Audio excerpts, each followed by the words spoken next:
உலகையும் நீர் உருவாக்கும் முன்பே ஊழி ஊழி காலமாய் உள்ள இறைவன் நீரே. மனிதரை புழுதிக்கு திரும்பிடச் செய்கின்றீர். மானிடரே மீண்டும் புழுதியாகுங்கள் என்கின்றீர்.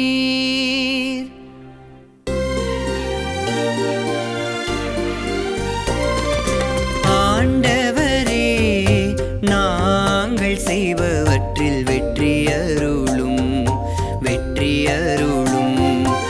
ஆண்டவரே நாங்கள் செய்பவற்றில் வெற்றியருளும் வெற்றியருளும். இயேசுவில் பிரியமான அன்பு சகோதர சகோதரிகளே, மாதா தொலைக்காட்சி நேயர்களே, இன்றைய தினம் ஒரு திருப்பாடல் நிகழ்ச்சியிலே உங்கள் அனைவரையும் சந்திப்பதில் நான் மிகுந்த மகிழ்ச்சி கொள்கிறேன். பிரியமான அன்பு சகோதர சகோதரிகளே, மே மாதம் 1ஆம் தேதி ஆகிய இன்று நாம் தொழிலாளரான புனித சூசேப்பருடைய பெருவிழாவை கொண்டாடி மகிழ்கிறோம். அதோடு கூட தொழிலாளர் தினத்தையும் நாம் மகிழ்ச்சியோடு கொண்டாடுகிறோம். இந்த நாளிலே, இந்த நாளுக்குரிய திருவிழாவுக்கு ஏற்ற வகையிலே இன்றைய தினம் ஒரு திருப்பாடல் நிகழ்ச்சியிலே அழகான ஒரு திருப்பாடல் நமக்கு கொடுக்கப்பட்டிருக்கிறது. திருப்பாடல் 90 நாம வாசிக்க கேட்டோம்.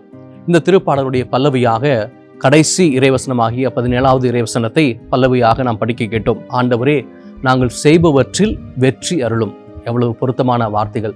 இன்றைய நாளுக்கு ஏற்ற ஒரு இறை வார்த்தையை ஜெபமாக மாற்றி இன்றைய திருப்பாடல் நமக்கு இறைவனை நோக்கி ஜெபிக்க நமக்கு அழைப்பு கொடுக்கிறது. பிரியமான அன்பு சகோதர சகோதரிகளே, இந்த திருப்பாடல் 90 நாம் பார்க்கிற பொழுது மொத்தம் 17 இறை வசனங்களை உள்ளடக்கிய திருப்பாடல் 3 பகுதிகளாக இதை நாம் பிரிக்கலாம்.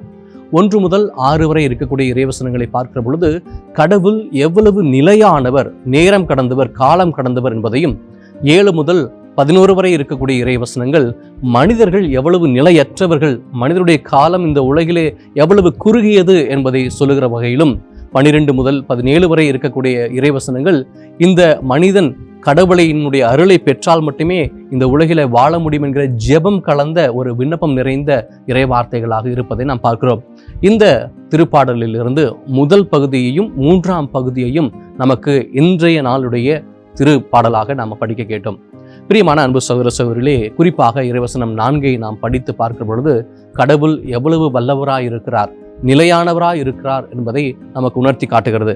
1000 ஆண்டுகள் உம் பார்வையில் கடந்து போன நேற்றைய நாள் போலவும் இரவின் ஒரு சாமம் போலவும் உள்ளன அப்படின்னு சொல்லி திருப்பாடல் ஆசிரியர் சொல்லுகிறார். இதுல 2 வகையாக பிரிக்கிறார். முதலில் நிறைய உள்ள காலத்தை சொல்லி பிற்பாடு சிறிய உள்ள காலத்தை சொல்லுகிறார். எப்படி என்ன சொன்னால், நேற்றைய ஒரு நாள் போலவும் அப்படின்னு சொன்னா, ஒரு நாள் அப்படிங்கிறது நமக்கு தெரியும் 24 மணி நேரம். அப்போ நேற்றைய ஒரு நாள் போல, கடவுளுக்கு 1000 ஆண்டுகள் என்பது நேற்றைய ஒரு நாள் போல அப்படின்னு சொல்றது நமக்கு வியப்பாக இருக்கிறது. மீண்டுமாக அவர் சொல்லுகிறார், கடந்து போன இரவின் ஒரு சாமம் போல இருக்கிறது அப்படின்னு சொல்லுகிறார். அப்படின்னா ஒரு சாமம் என்பது என்ன சொல்லுவாங்க அப்படின்னா, அந்த காலத்துல இஸ்ரேல் மக்கள் இரவின் வேலையை 4 பகுதிகளாக பிரித்தார்கள். மாலை 6 மணி முதல் காலை 6 மணி வரை இருக்கக்கூடிய அந்த கால சூழ்நிலையை காவல் காப்பதற்காக ஒவ்வொரு பகுதியாக 3 மணி நேரங்களாக பிரித்து காவல் காப்பார்கள். அப்போ 6 மணி முதல் 9 மணி வரை முதல் காவல் வேலை, 9 மணி முதல் இரவு 12 மணி வரை 2ஆம் காவல் வேலை, இரவு 12 மணி முதல் காலை 3 மணி வரை 3ஆம் காவல் வேலை, 3 மணியிலிருந்து காலை 6 மணி வரை 4ஆம் காவல் வேலை அப்படின்னு சொல்லி இந்த 4 காவல் வேலையை பிரிப்பார்கள். இந்த 4 காவல் வேலைக்கு சுருக்கமான ஒரு பெயர் தான் சாமம் என சொல்வார்கள். முதல் சாமம், 2ஆம் சாமம், 3ஆம் சாமம், 4ஆம் சாமம் சொல்லுவாங்க. அப்போ இந்த திருப்பாடல் ஆசிரியர் சொல்லுகிறார், முதலில் அவர் 1000 ஆண்டுகளை எதற்கு ஒப்பிடுகிறார்னு சொன்னால், 1000 ஆண்டுகள் ஒரு நாளுக்கு இணையானது என்று சொல்லுகிறார். அதை விட இல்லை, அது ஒரு நாள் கூட இல்லை, 1000 ஆண்டுகள் என்பது ஒரு சாமம், இரவின் ஒரு சாமம், அதாவது ஒரு 3 மணி நேரத்துக்கு கடவுளுக்கு இணையானது அப்படின்னு சொல்லுகிறார். அப்படின்னு சொன்னா கடவுள் எவ்வளவு நிலையானவர், எவ்வளவு ஆண்டு காலம் அவர் நிறைந்திருக்கக்கூடியவர் என்பதை இந்த திருப்பாடல் ஆசிரியர் மிக அழகாக இந்த வசனத்திலே நமக்கு எடுத்துரைக்கிறார். பிரியமான அன்பு சகோதரர்களே, இதன் பிற்பாடு இருக்கக்கூடிய 12 முதல் 17 வரை இருக்கக்கூடிய இறை வசனங்களை நாம் படித்து பார்க்கிற பொழுது இந்த திருப்பாடல் ஆசிரியர் ஜெபிக்கிறார். என்ன சொல்லி ஜெபிக்கிறார்னு சொன்னால், நாங்கள் எல்லாம் புழுதிக்கு சமம், நாங்கள் புழுதியா இருக்கிறோம், மண்ணோடு மண்ணாக மாறப்போகிறோம். எனவே ஆண்டவரே, உம்முடைய ஞானத்தை எங்களுக்கு தாரும், எங்களுடைய வாழ்நாட்களை கற்றுக்கொள்ளக்கூடிய, எங்கள் வாழ்நாளை குறித்து அறிந்து கொள்ளக்கூடிய அந்த அறிவை, சிந்தனையை, ஆற்றலை எங்களுக்கு தாரும் என சொல்லி அவர் ஜெபிக்கிறார். இந்த ஜெபம் ஒவ்வொருவருமே கட்டாயம் ஜெபிக்க வேண்டிய ஒரு ஜெபம். பிரியமான அன்பு சகோதரர்களே, நாம் எவ்வளவு தூரம் இந்த உலகத்துல வாழ்ந்துட போறோம் சொல்லுங்களேன். ஒரு 80 ஆண்டு காலம் வாழ்ந்தாலே அல்லது 90 ஆண்டு காலம் வாழ்ந்தாலே ரொம்ப அரிதா இன்று சில பேர் 100 ஆண்டு காலம் வாழ்கிறார்கள். இன்னைக்கு நீங்களும் நானும் எவ்வளவு ஆண்டு காலம் இந்த உலகில் இருக்க போகிறோம் என்பதை உணர்ந்து வாழ இந்த திருப்பாடல் அழைக்கிறது.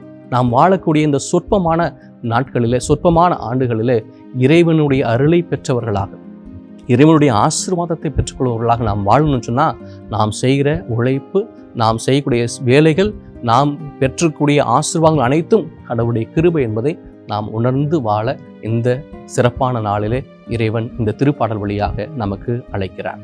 பிரியமான அன்பு சகோதர சகோதரிகளே, இந்த தொழிலாளர் தினத்துல நாம் செய்யக்கூடிய எல்லா வேலைகளையும் ஆண்டவருடைய பாதத்தில் ஒப்பு கொடுத்து நாம் ஜெபிப்போம்.